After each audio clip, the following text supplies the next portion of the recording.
Aqui estamos mais uma vez para dar continuidade à nossa catequese, sempre recorrente, que não para nunca, graças a Deus, nos últimos 23 programas, com esse, dedicados a Nossa Senhora, a fundamentação bíblica dos principais títulos que a tradição da Igreja atribuiu à bem-aventurada Virgem Maria em algumas, não todas, das mais conhecidas, das mais importantes manifestações de piedade. Já estudamos todos os títulos de Nossa Senhora na Salve Rainha e já estamos caminhando para o final do estudo sobre os títulos de Nossa Senhora na Ladainha de Nossa Senhora. Ladainha que foi aprovada pelo Papa Clemente VIII no dia 6 de setembro de 1601. Ao longo dos séculos, esta ladainha foi acrescida. Alguns papas incluíram títulos de Nossa Senhora e a ladainha foi sendo enriquecida. Recordemos quais foram os títulos que foram incluídos depois de Papa Clemente VIII no ano 1601. Portanto, a nossa ladainha tem 420 anos. No ano de 1854, o Beato Pio IX incluiu o título Rainha Concebida Sem Pecado. Em 1903, o Papa São Pio X incluiu o título Mãe do Bom Conselho. Em 1917, o Papa Bento XV incluiu o título Rainha da Paz. Em 1950, o Venerável Pio XII incluiu o título Rainha Assunta ao Céu. Em 1964, São Paulo VI incluiu o título Mãe da Igreja. Em 1995, São João Paulo II incluiu o título Rainha da Família. E, finalmente, em junho de 2020, Papa Francisco incluiu 3 títulos: Mãe de Misericórdia, Mãe da Esperança e Conforto dos Migrantes. De sorte que a ladainha hoje tem 54 títulos. Vamos recordar os títulos que já estudamos nesta investigação à luz da Palavra de Deus, da fundamentação de todos esses títulos? Vejamos os títulos que já estudamos e aqui estão praticamente todos os títulos da ladainha.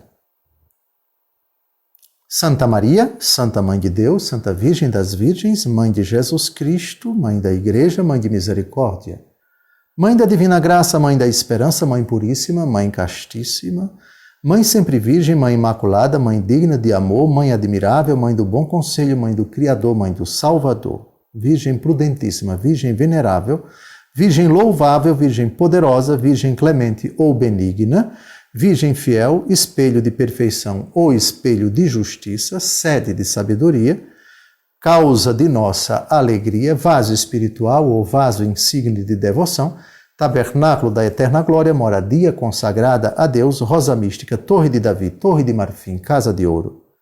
Arca da aliança, porta do céu, estrela da manhã, saúde dos enfermos, refúgio dos pecadores, conforto dos migrantes. Consoladora dos aflitos, auxílio dos cristãos, rainha dos anjos, rainha dos patriarcas, rainha dos profetas, rainha dos apóstolos, rainha dos mártires, rainha dos confessores da fé, rainha das virgens. Rainha das virgens foi o último título do último encontro. Então, quais os títulos estão faltando? Estão faltando os seguintes títulos, vamos contar, dá para contar com os dedos das mãos. Rainha de todos os santos, Rainha concebida sem pecado original, Rainha assunta ao céu, Rainha do Santo Rosário, Rainha da Família e Rainha da Paz. Faltam 6. Esperamos estudar hoje 3. Então, já vamos começar com o primeiro título de hoje, que é Rainha de todos os santos. E a primeira pergunta que nós fazemos é de todos. Não é um pouco ambicioso falar disso e atribuir esse título tão ousado, entre aspas, à Nossa Senhora? Sim, porque até agora, rainha dos patriarcas, rainha dos profetas, rainha dos mártires, rainha dos confessores, rainha, enfim. Agora é rainha de todo mundo? Sim, é rainha de todos os santos.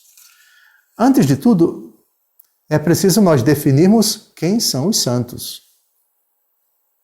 Os santos são todos aqueles que renasceram em Cristo, pela fé e pelo batismo. Santos, nesse sentido, não são apenas os que estão no céu. Esses são os santos que estão na glória.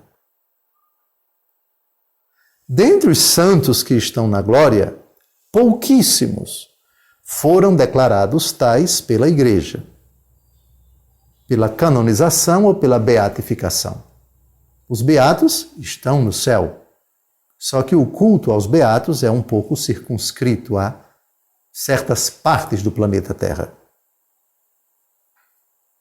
O culto do beato é, a não ser que o beato seja papa, porque aí se o beato é papa, o culto ao papa beato é, por exemplo, o beato Pio IX, como o ministério dele foi em todo o orbe, porque é o pastor da Igreja Universal, ele é venerado como beato em toda a face da terra. Mas um beato que viveu num determinado país ou numa determinada região, o culto a ele, o culto público da Igreja, o culto de veneração, é restrito a um determinado local. Mas os santos não, é um culto universal. Então, os santos canonizados e beatificados são uma pequena parte dos santos que estão no céu. Não estão no céu apenas os santos canonizados e beatificados pela Igreja Católica. É uma multidão que ninguém podia contar, diz o livro do Apocalipse, capítulo 7. Existem também os santos que estão purificando-se no purgatório. Não canonizados pela Igreja, mas morreram na graça de Deus, estão salvos, para o inferno não vão, mas ainda não entraram na visão beatífica. Então, todas as almas do purgatório são santas, são benditas. Santas e benditas almas do purgatório. Não são canonizadas pela Igreja Católica, nem beatificadas pela Igreja Católica, mas são santas. A fé da Igreja professa que todas as almas que estão no purgatório estão salvas, mas ainda se purificam. Não podemos dizer o mesmo daqueles que estão no inferno. E os santos que estão aqui na terra. Eu sou santo pelo batismo, mas a minha santidade ainda tem que tender à perfeição enquanto eu estou a caminho, estou sujeito às fraquezas, aos pecados, aos reveses e devo vigiar e orar até o fim da vida para não cair em tentação e na hora derradeira eu venha me encontrar em pecado mortal, porque isso equivaleria aí para o inferno e isso se aplica a todas as pessoas que, batizadas, peregrinam aqui na terra, são verdadeiramente santas. E, por favor, vamos então delimitar os santos. Quem são esses santos? Carta de São Paulo aos Filipenses. Capítulo 1, versículo 1. Paulo e Timóteo, servos de Jesus Cristo, a todos os santos em Jesus Cristo, que se acham em Filipos, juntamente com os bispos e diáconos, a vós graça e paz da parte de Deus, nosso Pai, e da parte do Senhor Jesus Cristo. Quem são os santos na igreja? Todos os fiéis batizados. O batismo já nos concede a santidade. Então, somente para explicar aqui o título, Rainha de todos os santos, não é a rainha de todos os santos canonizados pela igreja. Os santos canonizados pela igreja são uma pequena parte dos santos.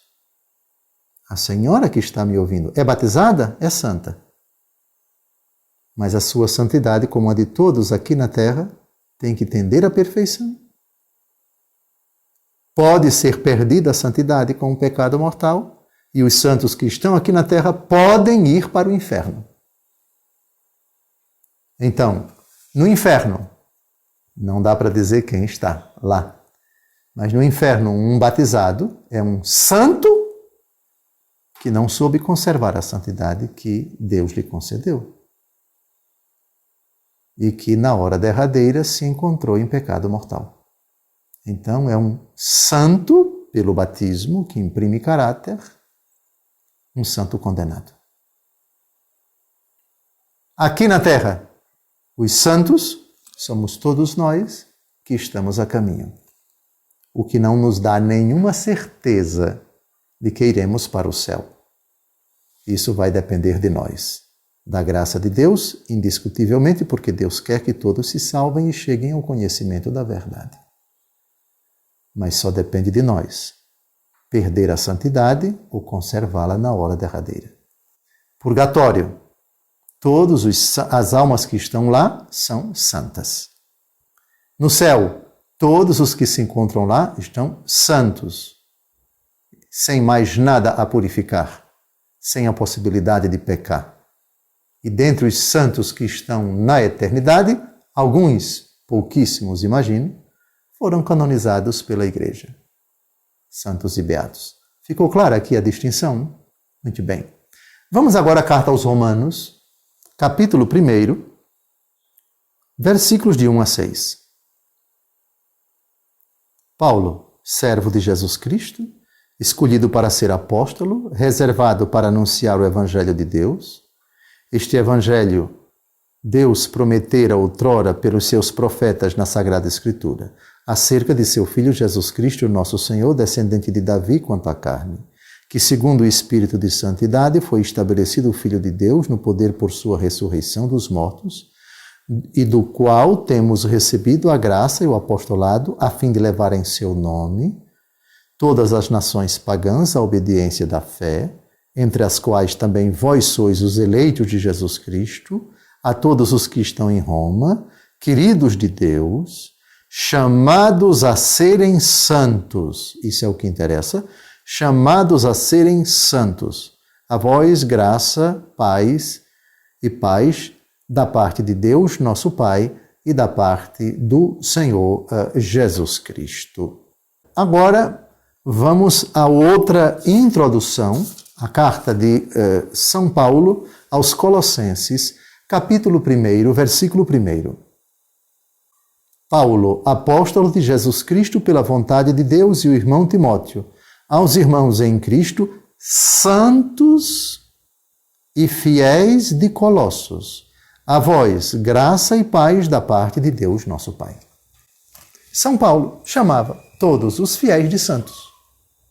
É um título muito justo, correto, exato, preciso. O cristão, portanto, nem pronuncia essa frase blasfema: "Ah, ninguém é santo." Epa, que história é essa? Todos somos santos. O que se pode matizar aqui na terra é: ninguém ainda atingiu a plenitude da santidade. A impecabilidade, a não possibilidade de pecar, isso somente na glória. Obviamente que no purgatório também ninguém peca mais. Apenas se purifica. Morreu na graça de Deus, mas apenas se purifica. Muito bem, então, por favor, agora vamos a Apocalipse capítulo 7, para saber no céu quantos santos estão lá. Dá para contar o número dos santos no céu? Apocalipse, capítulo 7, versículo 9. Depois disso, vi uma grande multidão que ninguém podia contar, de toda a nação, tribo, povo e língua, conservavam-se em pé diante do trono e diante do Cordeiro, de vestes brancas e palmas na mão. Não é possível contar o número de santos no céu. Apocalipse, capítulo 7, versículo 9. Depois disso, vi uma grande multidão que ninguém podia contar, de toda a nação, tribo, povo e língua, conservavam-se em pé diante do trono e diante do Cordeiro, de vestes brancas e palmas na mão. etc, etc, etc, etc. Nesse mesmo capítulo, um pouquinho mais embaixo, esses de onde vieram? Pergunta o vidente. Vieram da grande tribulação, lavaram as suas vestes com o sangue do Cordeiro, etc, etc. Nesse mesmo capítulo, um pouquinho mais na frente. Então, só para situar, a categoria santos, todos os santos, todos os santos. O segundo detalhe importante é que Nossa Senhora é rainha de todos os santos, sendo uma delas, ou sendo um deles. Ela é uma com eles, porque ela é santa também, é toda santa. Dá para falar do protagonismo de Nossa Senhora no céu com todos os santos? Existe algum texto na Escritura em que dá para revelar a intervenção uníssona de todos os santos no céu, onde Nossa Senhora reina e diante de quem ela reina? No capítulo 5 do mesmo Apocalipse de São João, nós temos todos os santos intervindo, as preces deles subindo uníssonas a Deus Todo-Poderoso, capítulo 5, versículo 8. Quando recebeu o livro, os 4 animais e os 24 anciãos prostraram-se diante do Cordeiro, tendo cada um uma cítara e taças de ouro cheias de perfume, que são as orações dos santos. Então, os santos não têm, quando rezam, um cheiro, digamos assim, um odor, um aroma diferente. Suas preces são uníssonas e elas constituem um aroma único, o incenso das orações dos santos. Agora vamos ao capítulo 8, porque no capítulo 8 nós temos a expressão todos os santos, versículos de 3 a 4. Adiantou-se outro anjo e pôs-se junto ao altar com um turíbulo de ouro na mão. Foram-lhe dados muitos perfumes para que os oferecesse com, atenção agora, as orações de todos os santos no altar de ouro que está adiante do trono. Pergunta: Jesus está sentado à direita do Pai. Pode-se fundamentar que nosso Senhor Jesus Cristo colocou um trono à direita dele para sentar a sua mãe? A Bíblia não diz isso com clareza. A Bíblia silencia a respeito. Mas vamos buscar no Antigo Testamento uma passagem muito curiosa que mostra que um filho que ama a mãe, que reverencia a mãe, que manifesta pela mãe um grande amor, um grande apreço, quando vê a mãe, lhe faz reverência e ordena imediatamente na corte que seja colocado um trono do lado direito dele para que a mãe se sente. É uma passagem impressionante do rei Salomão. Vamos ver agora e vamos tirar daqui uma ilação segura porque se uma criatura humana faz isso com sua mãe, quanto mais Jesus com sua Santíssima Mãe. Primeiro é o livro dos Reis, capítulo 2, versículos de 19 a 20. Quem são as personagens? Betsabeia e Salomão. Betsabeia é o quê de Salomão? Mãe. Betsabeia, ela fez sexo com Davi, quando ainda era casada com Urias. E acabou engravidando. Não engravidando de Salomão. Engravidando de um filho que acabou morrendo. Como punição pelo seu pecado e o pecado de Davi. Depois da morte também de Urias. E Davi mandou matá-lo. Davi tramou a morte de Urias. Portanto, cometeu 2 graves pecados: adultério e homicídio. Muito bem, então, depois da morte dessa criança, a criança do adultério, nasce Salomão. Ok? Então, Davi envelhece, morre, e quem acaba assumindo o trono é Salomão. Pois bem, Essa cena que nós vamos ver agora é uma cena muito bonita. Salomão está no trono e a mãe vai adentrar na sala real. E Salomão faz uma profunda reverência, uma inclinação, não é genuflexão. Se bem que se ajoelhar no Antigo Testamento podia ser um gesto de grande respeito a um objeto, a uma coisa santa ou até a uma pessoa. Não necessariamente se ajoelhar significa um ato de adoração. Mas aqui, o rei Salomão faz uma profunda reverência, inclina o seu corpo para reverenciar a mãe. E sabe o que ele determina? Traga um trono para minha mãe, que ela vai se sentar aqui à minha direita. Prestem atenção. Para quem acha que Nossa Senhora no céu está num lugar qualquer. Não. Ela está sentada à direita de Jesus, que por sua vez está sentado à direita do Pai. Então, o Pai, Jesus à direita do Pai, Nossa Senhora à direita de Nossa Senhora. Vamos, por favor, ao primeiro livro dos Reis, capítulo 2, versículos de 19 a 20. Betsabeia foi, pois, ter com o rei para falar-lhe em favor de Adonias. O rei levantou-se para ir-lhe ao encontro, fez-lhe uma profunda reverência e sentou-se no trono.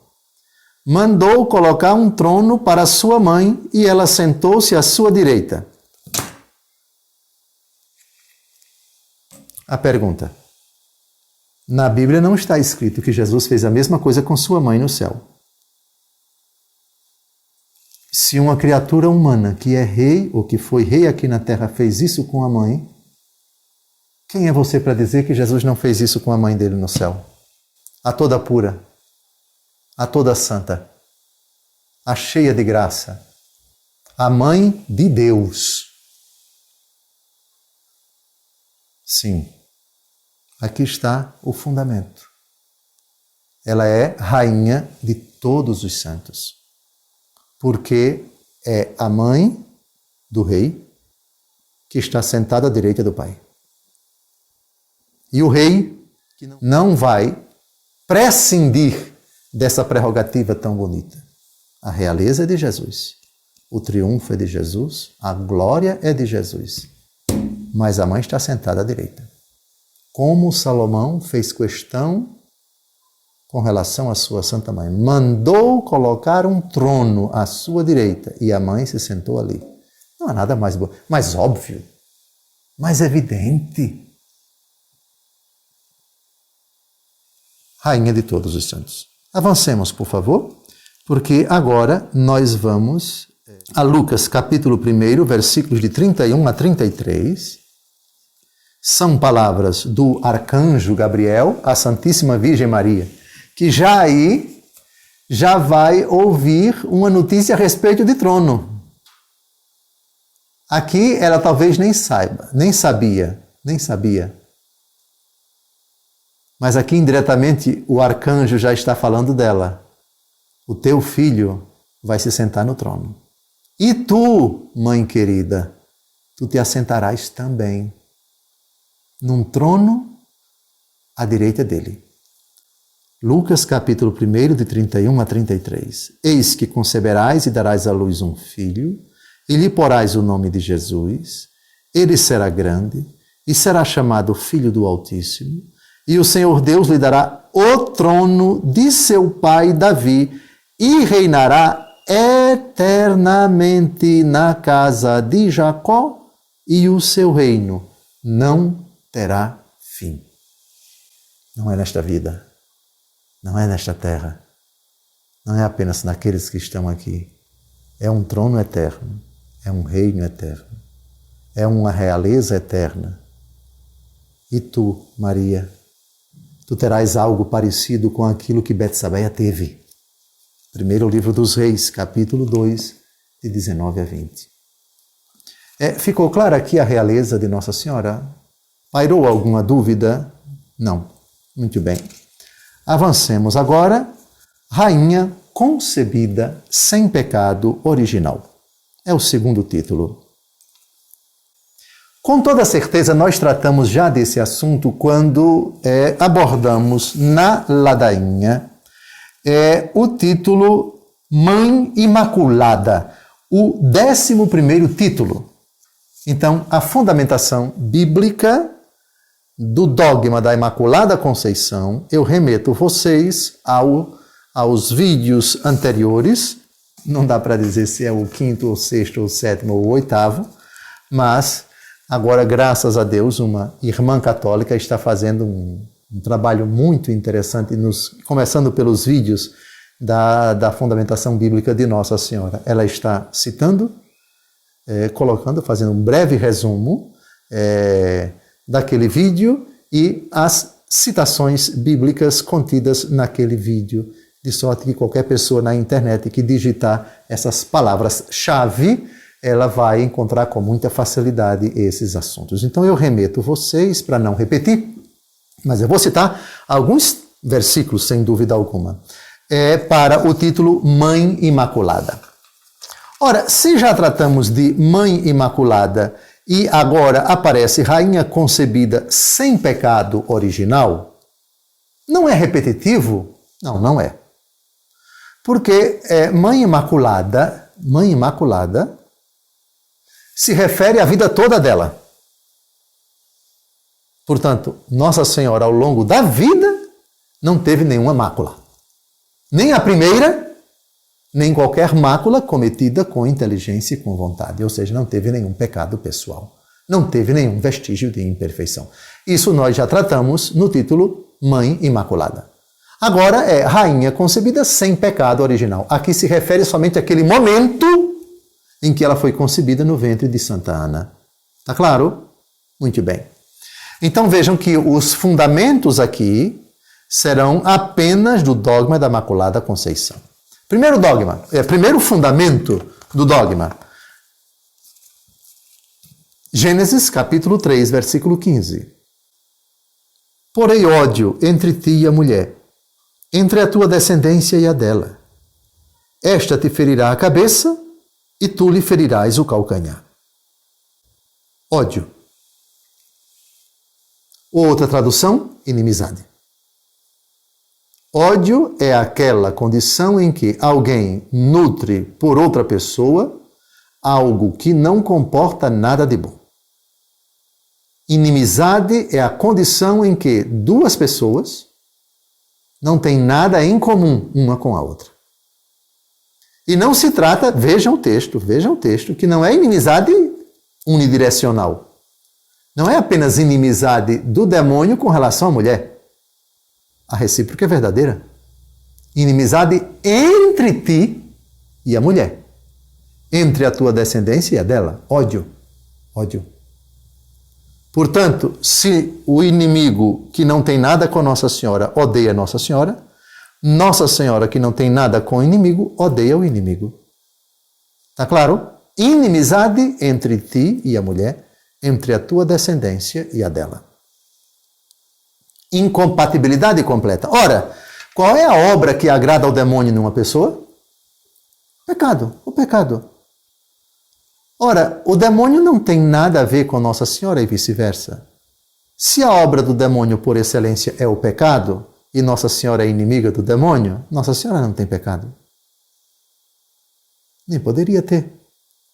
Porque se tivesse, a primeira blasfêmia que teríamos que admitir é que Nosso Senhor Jesus Cristo residiu durante 9 meses num corpo manchado pelo pecado, num templo maculado pelo pecado. Mas não. Nossa Senhora, por um privilégio único, foi escolhida por Deus para ser a mãe do Verbo encarnado. E foi preservada desta mácula já no momento da sua concepção. Então esse é o primeiro fundamento bíblico, Gênesis capítulo 3, versículo 15. Vamos agora a outro fundamento, que são as palavras do arcanjo Gabriel à Santíssima Virgem Maria. É Lucas capítulo 1, versículo 28. É uma frase conhecida. Entrando o anjo disse-lhe: Ave cheia de graça, o Senhor é contigo. Cheia de graça. É seguro, e você pegando qualquer Bíblia protestante, você não... Infelizmente, esse versículo 28 não está suficientemente traduzido, porque toda a Bíblia protestante não é capaz, infelizmente, de dizer aquilo que realmente condiz com a palavra que é caritomene, em grego, pronunciada pelo arcanjo. Que não é uma mera agraciada. Salve a agraciada. Agraciado é uma pessoa que foi favorecida com um presente. Fulano foi agraciado com um título, fulano foi agraciado com um favor, fulano foi agraciado com um emprego, fulano foi agraciado com... É uma palavra que empobrece muito a expressão cheia de graça. Até porque caris em grego é graça. E que caritos significa é abundância, é efusão, é transbordamento, é derramamento da graça. Agraciado não esgota a riqueza, a totalidade, a precisão do termo. Cheia de graça. Se eu digo que esse recipiente está cheio de água, isso quer dizer que nele só tem água. Mas se eu colocar um pouquinho de outro elemento, terra, o óleo ou qualquer outra coisa, e o copo fica cheio, eu não posso dizer que o copo está cheio só de água, porque tem água e alguma coisa ali dentro que não é água. Cheia de graça significa nela só tem graça. E não existe outra coisa senão graça. Portanto, falar de uma realidade que é contraposta à graça e dizer que é cheia de graça e ao mesmo tempo tem pecado é uma incoerência. Se eu digo que ela tem um tiquinho de pecado, um pouquinho de pecado, e eu digo que é cheia de graça, então não é correto dizer que é cheia de graça. É quase cheia de graça, porque tem muita graça e um pouquinho de pecado. Mas a palavra do arcanjo foi cheia de graça. Tu és cheia somente da graça. Em ti só há graça e ponto final. Vamos agora ao Salmo 50, pela negativa, para a gente perceber uma coisa muito interessante. Salmo 50, versículo 7. Eis que nasci na culpa, minha mãe concebeu-me no pecado. Ora, se esse versículo fosse aplicado para Jesus, temos uma blasfêmia. Jesus foi concebido num ventre maculado pelo pecado. Mas Jesus é Deus. Jesus não cometeu pecado. Em nenhum momento, desde a encarnação. Em pecado minha mãe me concebeu. Isso não se aplica a Jesus. Está claro? Jesus é a primeira exceção a essa frase. Está claro? Segunda exceção, a mãe. Porque se eu digo que Nossa Senhora foi concebida com pecado no ventre de Santa Ana, sua mãe, eu obrigatoriamente tenho que dizer que Nosso Senhor Jesus Cristo assumiu a natureza humana e permaneceu durante 9 meses num templo manchado pelo pecado.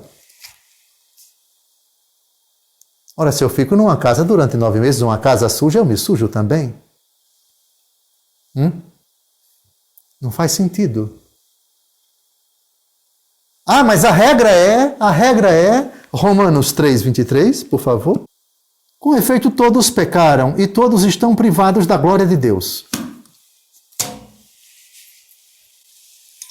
Todos pecaram. Seguro que todos pecaram. Essa é a regra, não se discute. Mas quem faz a regra, que é Deus, faz também exceção? Você acha que Deus, que tem o poder de fazer a regra, tem poder de abrir exceção? Porque se Deus não tem poder de abrir exceção, o próprio Jesus pecou e está privado da glória de Deus. Porque se nem ele escapa à regra, todos pecaram, então o próprio Jesus pecou. Alô, amigo, um pouquinho de bom senso no Kengo não faz mal a ninguém. Você se baseia em Romanos 3:23 para dizer que todos pecaram e estão privados da glória de Deus? Resposta: isso é verdade. É verdade porque está na Bíblia. Todos pecaram e estão privados da glória de Deus.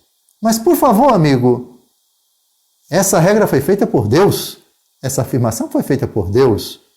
O Deus que é todo-poderoso. E se é todo-poderoso para fazer a regra e para abrir exceção. Exceção para ele e para a mãe dele. Se você tocar na mãe e disser que ela pecou, você atinge o filho. e se atinge o Filho, você comete blasfêmia, dizendo que ele pecou. Todos pecaram e estão privados da glória de Deus. Sem dúvida. E mais, vamos agora mais na frente em Romanos,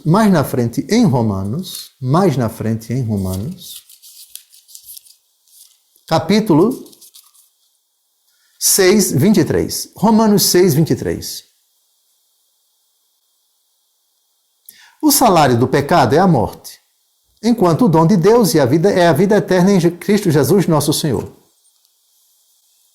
O salário do pecado é a morte. E Jesus morreu. Isso quer dizer que Jesus morreu porque pecou? Olhe, você, cuidado ao fazer esse tipo de raciocínio. A morte entrou no mundo porque nós pecamos. Romanos capítulo 5, versículo 12. Por favor. Como por um só homem entrou o pecado no mundo e pelo pecado a morte, assim a morte passou a todo o gênero humano porque todos pecaram. Todos pecaram. Tem exceção? Tem. Jesus morreu, mas não pecou. Porque se você disser que Jesus morreu porque cometeu pecado, você está incluindo Jesus aqui na regra de Romanos 5,12 e na regra de Romanos 6,23 ao dizer que o salário do pecado é a morte. Portanto, Jesus pagou um salário da morte porque ele pecou. Isso é duplamente blasfemo. Romanos 6,23, o salário do pecado é a morte, é regra. Todos morrem porque pecaram. Romanos 5,12. Pela desobediência de Adão, de um só homem, o pecado entrou no mundo, e pelo pecado, assim todos pecaram. Regra. Nossa Senhora deixou esta vida, passou para a eternidade sem cometer pecado. E o seu Filho, que se submeteu à morte, porque todos pecaram menos ele, e ele morreu para nos redimir desta maldição terrível. Então, a questão básica é regra e exceção. E a Igreja Católica Apostólica Romana nunca pode cometer esse erro infantil de estar pegando o texto da Escritura. Sabe o texto? Tira o texto da Bíblia todinho, tira do contexto e sai fazendo afirmação, disparando. Todos pecaram, portanto aquela mulher também. Primeiro, respeito com Nossa Senhora. Segundo, todos pecaram, sem dúvida alguma é regra. Mas tem a exceção. Deus é poderoso para estabelecer a regra e abrir a exceção. A primeira exceção foi ele, com relação ao pecado e com relação à relação entre pecado e morte. Jesus não cometeu pecado. Logo, a morte dele não foi porque ele cometeu pecado. Jesus não teve pecado. O salário do pecado é a morte, é regra. Não se aplica para ele nem para a mãe dele. Pronto. Aqui está o dogma do pecado. Maria concebida sem pecado original, que eu tenho quase certeza já tratamos disso quando falamos Mãe Imaculada. Agora vamos ao terceiro e último título. Rainha Assunta ao Céu. É o último título do nosso encontro.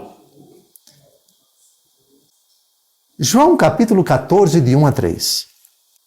Não se perturbe o vosso coração. Credes em Deus, crede também em mim. Na casa de meu Pai há muitas moradas. Não fora assim, eu vos teria dito, pois vou preparar-vos um lugar.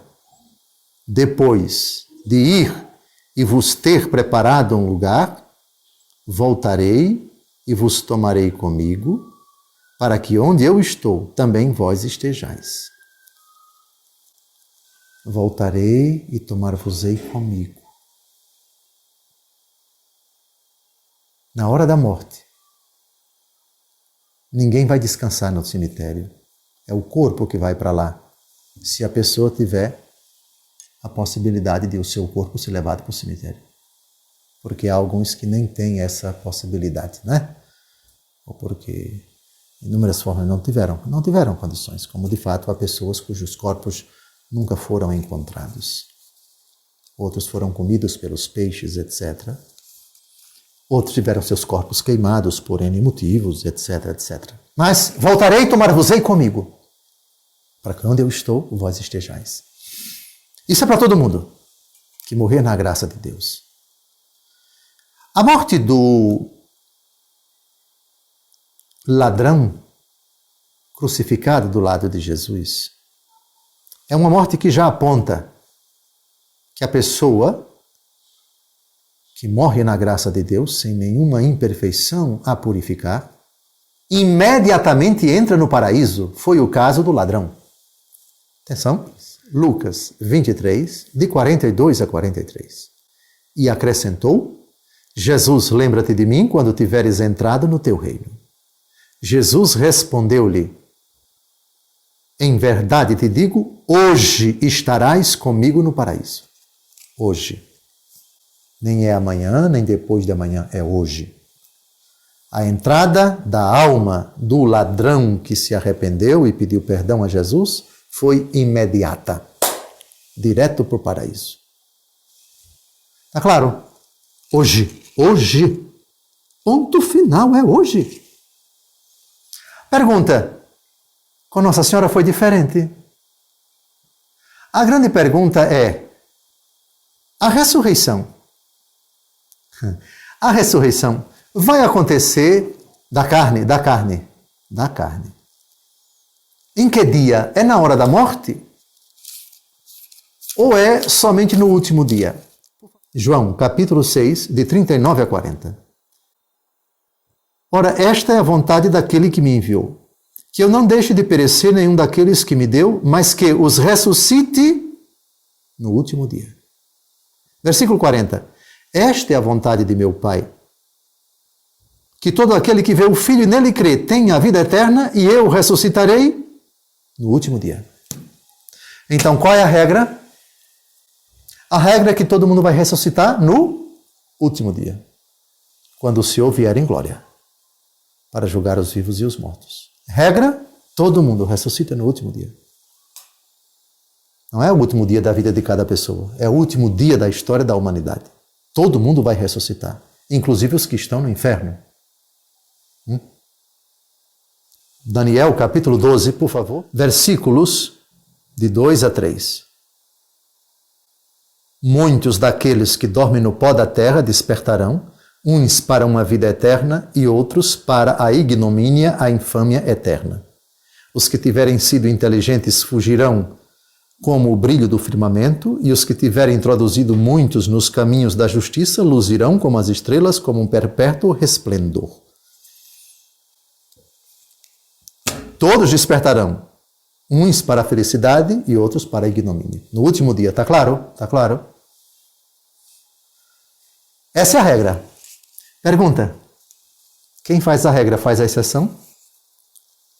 De novo, Dom José, de novo. Quem foi a primeira exceção? Quem foi que entrou e se assentou à direita do Pai ressuscitado? Ressuscitou ao terceiro dia, subiu aos céus ressuscitado e sentou-se à direita do Pai Todo-Poderoso, de onde devia julgar os vivos e os mortos. Quem? Jesus. E a mãe dele, que não cometeu pecado? O corpo dela apodreceu? Não faria sentido. Porque o corpo do filho dela, que não cometeu pecado, não apodreceu, ressuscitou. Exceção. Assim como o filho. Assim como o corpo do filho, que não teve pecado e não podia conhecer a corrupção, e ressuscitou, e entrou no céu ressuscitado, e lá se encontra ressuscitado. Da mesma forma a mãe, que não pecou. E por isso o seu corpo não podia conhecer a corrupção.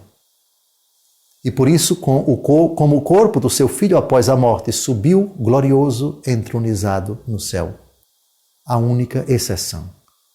Nosso Senhor Jesus Cristo, e uma outra exceção, a sua Santíssima Mãe. Regra: todos ressuscitarão no último dia. João capítulo 6. 6, não é? 39 a 40. Confiram, por favor. João 6, de 39 a 40. João 6, de 39 a 40.